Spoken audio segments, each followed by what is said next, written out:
Mi gente, vamos a ver un video de Farid. La purga funcionará en la vida real. Ya saben que el hombre tiene unos relatos y unas reflexiones brutales. Así que vayan a seguirlo, coméntenle, denle like y pues también me siguen a mí, obviamente. Pues miremos el video.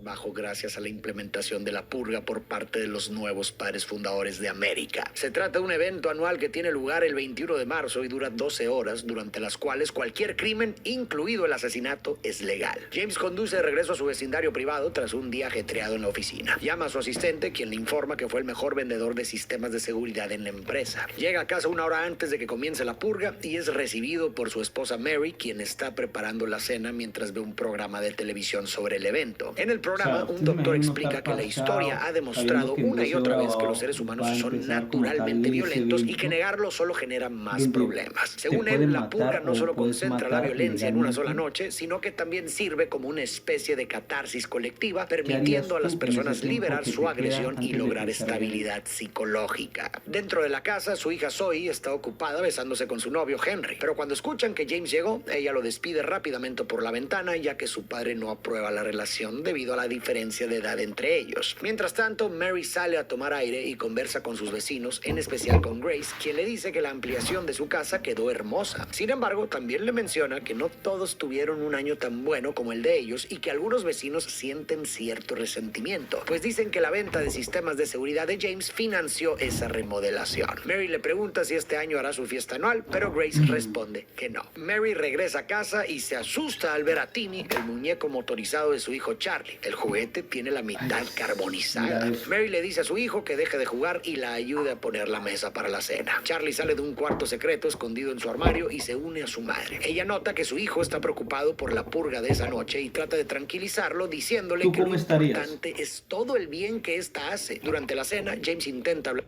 Imagínate, para ellos la purga hace un bien. ¿Por qué? Porque pues me imagino que las personas pueden desahogarse, liberar sus emociones, al igual que cuando más o menos tú estás frustrado y tú gritas y como que te liberas, pues imagino que por eso pues ellos la deben de apoyar, creo yo.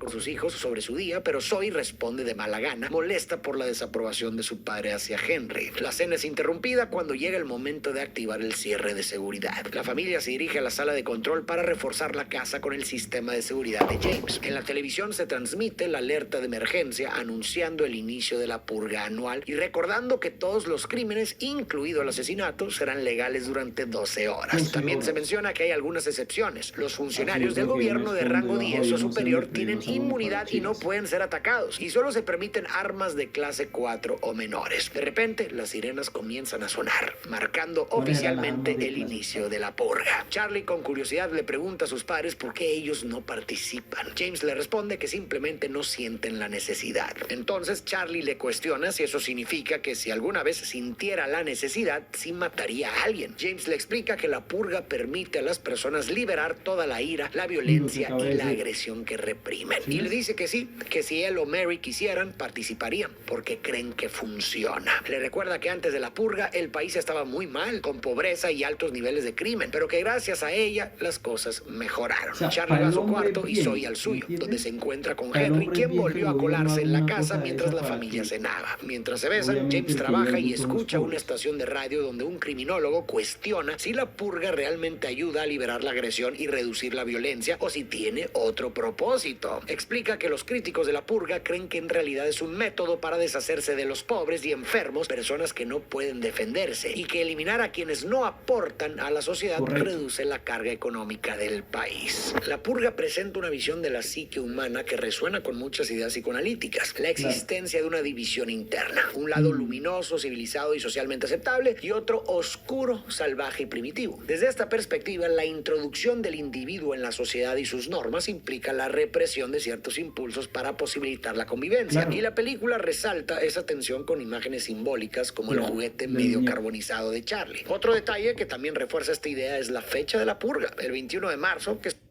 suele coincidir con el equinoccio de primavera, cuando el día y la noche duran lo mismo, lo que sugiere un equilibrio entre los opuestos de la naturaleza.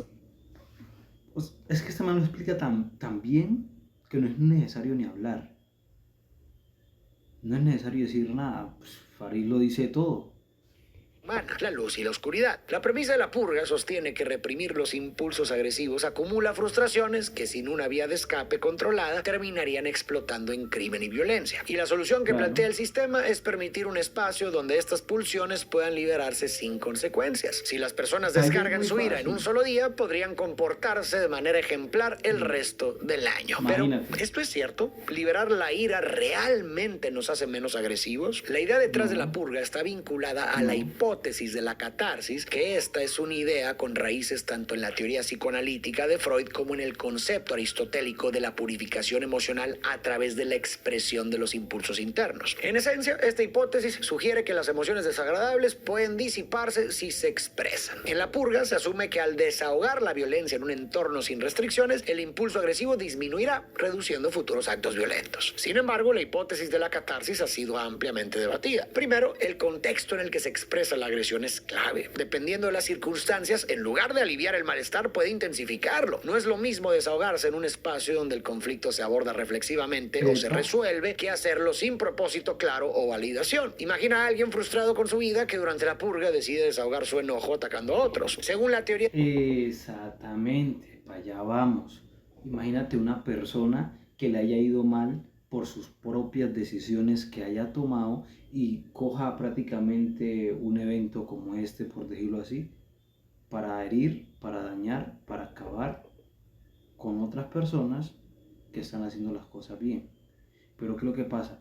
Todo esto es el sistema porque... La catarsis, esto debería aliviarlo y hacer que sea menos violento. Pero en realidad la violencia puede dejar secuelas que refuercen su ira, culpa o insatisfacción. Además, no resuelve la causa de su frustración, lo que nos lleva a otro problema de esta hipótesis. La hipótesis asume que la violencia es solo un impulso interno que debe ser liberado, pero no considera que también surge de estructuras sociales, económicas y políticas que generan desigualdad y falta de oportunidades. En la película, el gobierno usa la purga como una válvula de escape, pero el resto del año la pobreza, la injusticia y el abuso de poder siguen ahí. Y ni siquiera hay intención de cambiarlo. Al contrario, la purga parece un mecanismo para eliminar a quienes el sistema considera una carga, disfrazado de política pública. Aunque las leyes de la purga parecen neutrales, en la práctica afectan desproporcionadamente más a los pobres. Las clases altas pueden pagar seguridad y refugiarse en sus mansiones, mientras que los desfavorecidos quedan expuestos y sin defensa. Para el gobierno es más fácil eliminar a los pobres que ofrecerles salud, educación o vivienda digna. Y así podemos notar que la purga funciona como una metáfora de cómo en la vida real ciertos grupos son tratados como desechables dentro de nuestro sistema. No se los mata directamente como en la película, pero se los deja morir lentamente, sin acceso a lo básico para sobrevivir. Una última crítica a la hipótesis de la catarsis es que la violencia no reduce la agresión, sino que la puede hasta reforzar. Cuando se permite o fomenta, se crean hábitos difíciles de erradicar. La exposición constante a la violencia no calma a la gente, sino que la hace más propensa a usarla como respuesta. Un claro ejemplo de esto son los estadios de fútbol en Latinoamérica. Antes que diga, me imagino que va a decir algo que también estoy pensando.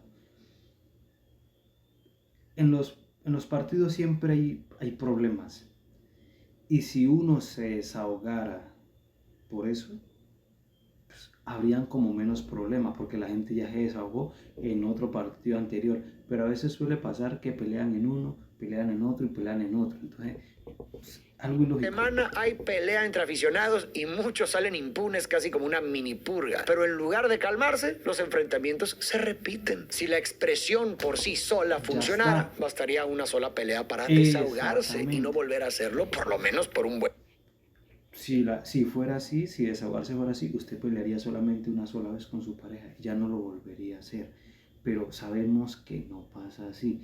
Es algo que se empieza a repetir. Pero la realidad demuestra lo contrario. Mientras tanto, Henry le confiesa a Zoe que en realidad volvió para ver a su padre, supuestamente para hablar con él, ya que no puede prohibirle que lo vea. Luego se dirige a buscarlo. Por otro lado, Charlie juega con Timmy hasta que, al revisar las cámaras de seguridad, ve a un hombre afroamericano corriendo desesperado afuera pidiendo ayuda. Un grupo de purgadores lo persigue con la intención de eliminarlo. Conmovido, Charlie desactiva el sistema de seguridad y lo deja entrar. Esto alarma a sus padres, quienes corren a ver qué sucede sucede. James, tomando precauciones, saca un arma, pero en ese momento Henry aparece con una pistola y dispara contra él. James logra esquivar los disparos y responde hiriendo a Henry mortalmente. Zoe se lo lleva a su habitación para atenderlo, aunque Henry muere poco después. Mientras tanto, el hombre desconocido aprovecha la confusión para esconderse dentro de la casa. James lleva a Mary y a Charlie a la sala de seguridad y decide buscar a Zoe y al intruso. Sin embargo, surge un nuevo problema. Un grupo de purgadores ha llegado y está frente a la casa. Al activar el audio de las cámaras de seguridad, escuchan al líder del grupo, quien viste un uniforme de una escuela prestigiosa. Él señala que, por la apariencia de la casa de la familia Sandin, es evidente que son personas respetables como ellos, gente acomodada. También menciona que notaron las flores azules en el exterior, una señal de que apoyan la purga. El líder se presenta diciendo que son un grupo de jóvenes educados y de buena familia, que cada año se visten con disfraces aterradores para salir a purgar y limpiar sus almas. Pero esta vez la situación tomó un giro inesperado. Su objetivo logró escapar. Se trata del vagabundo afro que la familia acogió,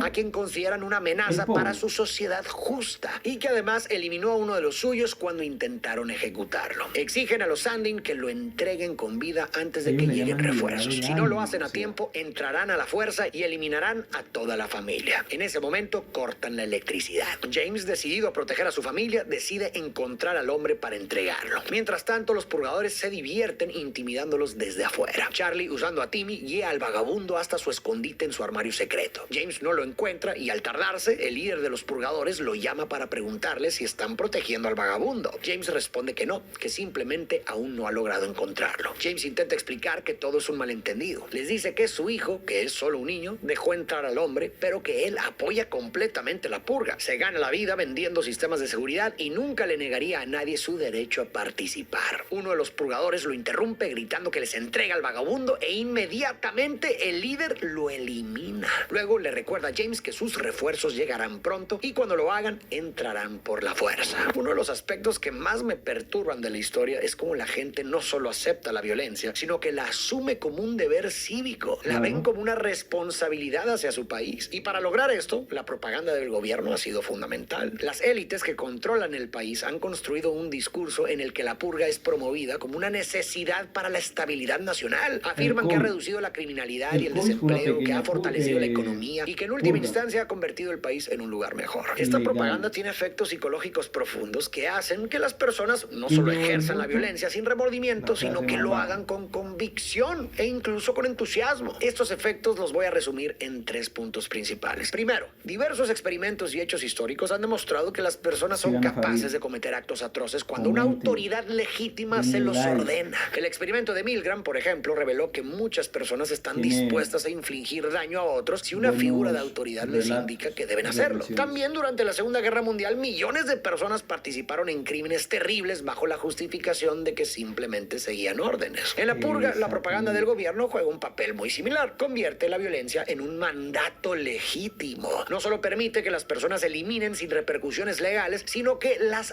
alienta activamente a hacerlo. El segundo gran efecto de la propaganda es que transforma la percepción de la violencia. En lugar de ser vista como algo brutal e injustificado, la narrativa oficial la presenta como un mecanismo de progreso. La gente empieza a justificarla y así evita la culpa. Quienes participan en la purga no se ven a sí mismos como asesinos, sino como ciudadanos responsables que cumplen con su deber patriótico y contribuyen al bienestar de la sociedad. Y el tercer elemento clave es el contagio social. Una vez que la obediencia a la autoridad está establecida y la violencia ha sido racionalizada, el siguiente paso es la normalización a través de la repetición. Cuando una autoridad vende una narrativa y la mayoría la sigue, se vuelve mucho más difícil para un individuo detenerse a cuestionarla. La gente tiende a ajustar sus comportamientos y creencias en función de lo que ve a su alrededor. Si la mayoría de las personas en una sociedad aceptan algo como normal, es mucho más difícil ir en contra de la corriente. En la película, la violencia se refuerza precisamente porque la mayoría la acepta. No importa si en el fondo alguien siente que está mal. Si todo su entorno lo hace, la presión social puede hacer que termine cediendo. En suma, la propaganda del gobierno convence a la gente de participar en la violencia, los hace sentir que están haciendo lo correcto, y cuando la violencia es respaldada por la autoridad y normalizada por la sociedad, se convierte en una máquina difícil de detener. Por eso, en el mundo real es clave que cuestionemos las narrativas que nos venden los medios, los gobiernos y cualquier figura de poder. Es muy fácil caer en la trampa de aceptar ideas sin analizarlas, especialmente cuando se repiten constantemente y son respaldadas por la mayoría. Pero la historia nos ha mostrado una y otra vez que justificar la violencia en nombre del orden, el progreso o la estabilidad ha llevado a algunas de las peores atrocidades cometidas por la humanidad. Detenerse a pensar y cuestionar antes de actuar es más importante de lo que parece. En pocas palabras, nos han vendido siempre esa política, esa idea de que, como muchas veces a la gente dice, tiene que haber guerra para que después haya paz. Y pues se han cometido muchas atrocidades más o menos en base a eso, cuando en realidad es simplemente una forma, una James se apresura a buscar al vagabundo. Cuando finalmente lo encuentra, el hombre sostiene a Zoe a punta de pistola. James trata de calmarlo, pero él se resiste, consciente de que lo están condenando a una muerte segura. Irritado, James le dice que, de cualquier manera, va a morir esa noche, pero que tiene una opción. Puede salir por su cuenta y morir con dignidad, o quedarse y provocar que toda su familia sea eliminada con él. En ese momento, Mary lo ataca por sorpresa, haciendo que el hombre suelte a Zoe. James aprovecha la oportunidad y le dispara en el estómago. Zoe, impactada, se desmaya. James sugiere atar al desconocido para sacarlo a la calle, pero el hombre se resiste con todas sus fuerzas. Mientras James lo sujeta, le indica a Mary que tome un abrecartas y presione la herida para someterlo. Ella, aunque con duda, obedece, causándole un gran dolor hasta que finalmente se rinde. Sin embargo, cuando James empieza a atarlo con cinta adhesiva, Charlie suplica que se detengan. Mary, sintiendo un fuerte remordimiento y decepción por lo que están haciendo, se pregunta en qué momento llegaron a esto. Cuando Zoe recupera la conciencia, aún aturdida, también se opone a la decisión de su padre. James intenta tranquilizarla diciéndole que todo estará bien, pero ella le responde que después de lo que está haciendo, nada volverá a estar bien. El vagabundo, que ha estado escuchando toda la discusión, le dice a James que salve a su familia y lo entregue. Pero James cambia de opinión. Corre hacia Mary y le dice que, en lugar de rendirse,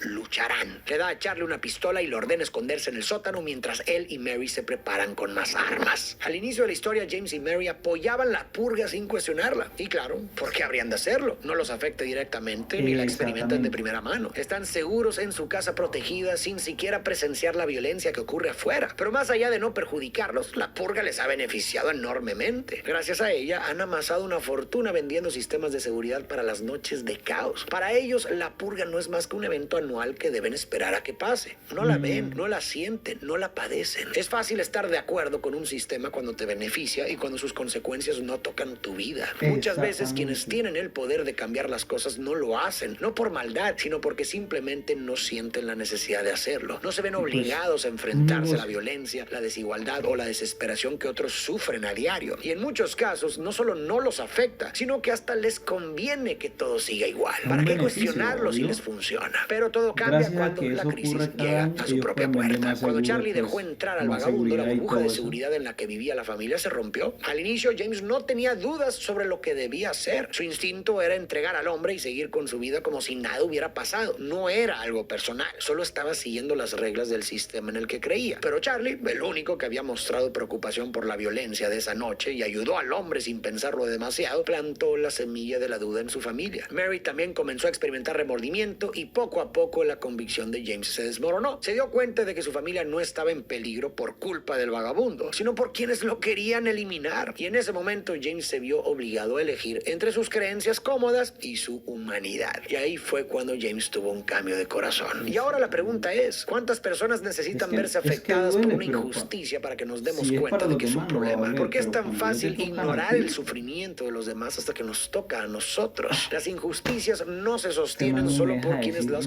Porque ya lo dijo todo, parce. ¿Sí me entiendes? Es que este man dice las cosas tan claras que uno no sabe ni qué decir.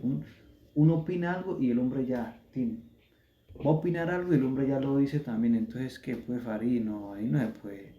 Sino por la indiferencia de quienes tienen el poder de hacer algo y eligen no hacerlo. Justo en ese momento llegan los refuerzos de los purgadores. El líder anuncia que la familia Sandin los ha decepcionado, ya que el vagabundo al que protegen solo existe para satisfacer su necesidad de purgar. Acto seguido, da la orden de comenzar a desmantelar las barricadas de la casa. Los invasores entran y comienzan a recorrer la casa. Uno de ellos persigue a Mary, mientras que Charlie, escondido en el sótano, escucha risas y disparos por toda la casa. De repente, un purgador lo sorprende entiende y está a punto de eliminarlo, pero James llega a tiempo y salva a su hijo. Luego lleva a Charlie a la sala de seguridad y regresa a defender su hogar. Se enfrenta a varios purgadores, disparándoles con su escopeta y golpeando a otro contra una máquina de pinball hasta dejarlo inconsciente. Justo cuando parece que está ganando, el líder de los purgadores aparece de la nada y apuñala a James en el estómago. Mientras James se desvanece, el líder le pregunta si realmente valió la pena sacrificar su vida y la de su familia por el vagabundo, antes de dejarlo ahí y seguir con la matanza. Todo parece perdido. Un grupo de purgadores atrapa a Mary y está a punto de eliminarla, pero en el último momento los vecinos llegan y eliminan a los invasores, salvándola. Mientras los vecinos buscan al resto de los purgadores, Mary se reúne con James, que está moribundo, y con Charlie. Justo entonces, el líder de los purgadores aparece listo para acabar con ellos, pero Zoe llega a tiempo y lo elimina. Los vecinos vuelven y Mary, aliviada, les agradece creyendo que vinieron a rescatarlos, pero ellos le revelan la verdad. En realidad vinieron a eliminarlos. Cuando Mary les pregunta por qué, Grace le explica que al ver cómo los purgadores rompieron sus barricadas, aprovecharon la oportunidad para desquitarse con ellos. Le reprocha que James se hizo rico vendiéndoles sistemas de seguridad y luego les restregó su éxito gastando el dinero en mejorar su casa. Mary suplica que al menos dejen a sus hijos, pero Grace responde que eliminarlos a todos los hará mejores personas y que su sacrificio servirá para crear un mundo mejor. Justo cuando van a ejecutar a Mary y a sus hijos, el vagabundo aparece y salva el día, eliminando a uno de los vecinos y sometiendo al resto. Luego le dice a Mary que ella decida qué hacer con ellos. Sin embargo, ella no quiere más violencia y los obliga a sentarse en la mesa a esperar el fin de la purga. Cuando Mary se distrae viendo a sus hijos junto al cuerpo de su esposo, Grace intenta arrebatarle el arma, pero Mary la golpea con fuerza en la cara y la estrella contra la mesa, gritando que ya no quiere más muertes. Finalmente, suenan las sirenas que marcan el fin de la purga. Mary les ordena a sus vecinos que se larguen de su casa. El hombre sin hogar también se marcha, pero antes, Mary le agradece por salvarlos. A pesar de que sus propios vecinos intentaron eliminarla a ella y a sus hijos, cuando tuvo la oportunidad de devolverles el golpe y acabar con ellos, Mary decidió no hacerlo. En un contexto donde la venganza habría sido la respuesta más comprensible y quizás hasta la más esperada, ella eligió el perdón. Este momento es importantísimo porque desafía la idea central sobre la que se construye la purga, la noción de que la violencia es inherente al ser humano y que la única... Bueno, ¿vos cómo mirarías a tu vecino después de que haya ocurrido ese evento?